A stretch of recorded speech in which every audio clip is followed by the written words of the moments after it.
এখন রেডি হয়ে গেছি, এখনো ঠাকুর মশাই আসেনি আমাদের বাড়িতে। 12টার সময় টাইম দিয়েছে, মা বলেছিল 11টায় আসতে, এখন 12টা বলেছে, এখন আসেনি। এখন দেখা যাক। আর আমার মা সব রেডি করে নিয়েছে, চলো তোমাদেরকে দেখাই।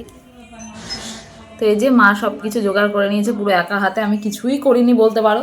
আর আমাদের বাড়িতে এই পুজো বহু যুগ ধরে হয়ে আসছে, মানে বহু বছর ধরে। তো আগে তো হচ্ছে মূর্তি তুলে হতো আর কি, মানে মাটির মূর্তি তুলে অনেক বড় বড় ঠাকুর করতো আমার বাবা। তো তারপর থেকে বাবা থাকতে এই পিতলের ঠাকুরটা নিয়ে এসেছি। এই দেখো আজকে সকালে রং করেছি, তাও গোল্ডেন কালারটা ছিল না, যার জন্য আমি মুকুট টুকুটগুলো করতে পারিনি, পরে আবার ভালো করে করব। তখন দেখা যাক, ঠাকুর মশাইয়ের অপেক্ষায় আছি। বই দিবি? অঞ্জলি দিয়েছিস? খেয়েছিস? মিঠি তো খাইনি, মিঠি আমাদের বাড়ি অঞ্জলি দিবে। আয় মিঠি। ছেলে ভাইকে দেখে মিঠি বলছে জামাই লাগছে, ওর ঠিক দিকে নজর আছে। এটা আমার ভাইয়ের গার্লফ্রেন্ড, ছোট গার্লফ্রেন্ড। এই যে মামা ভাগ্নি রেডি হয়ে গেছে। আমার মেয়ে এতক্ষণ ঘুমাচ্ছিল। মেয়ে এবার এর পরের বছর কিন্তু শাড়ি পরবে আমার মাম্মা।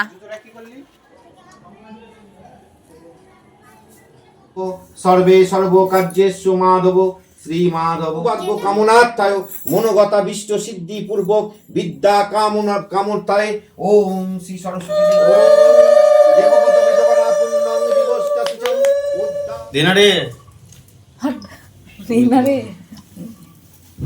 দাঁড়াবো তো নাকি?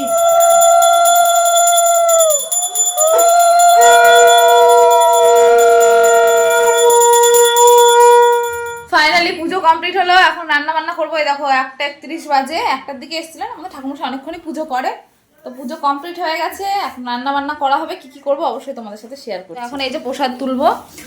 আমাদের এখানে সবাই এসেছিল, অঞ্জলি দিয়েছে, তাদেরকে প্রসাদ অলরেডি দিয়ে দিয়েছি, ভিডিও করতে পারিনি। ভাই তো মনে হয় নিবে না। মিঠিকে নিয়ে কোথায় গেল?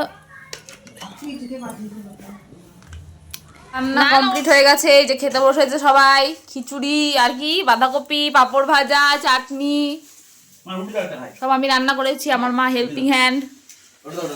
কেমন হয়েছে বলো? ভালো হয়েছে।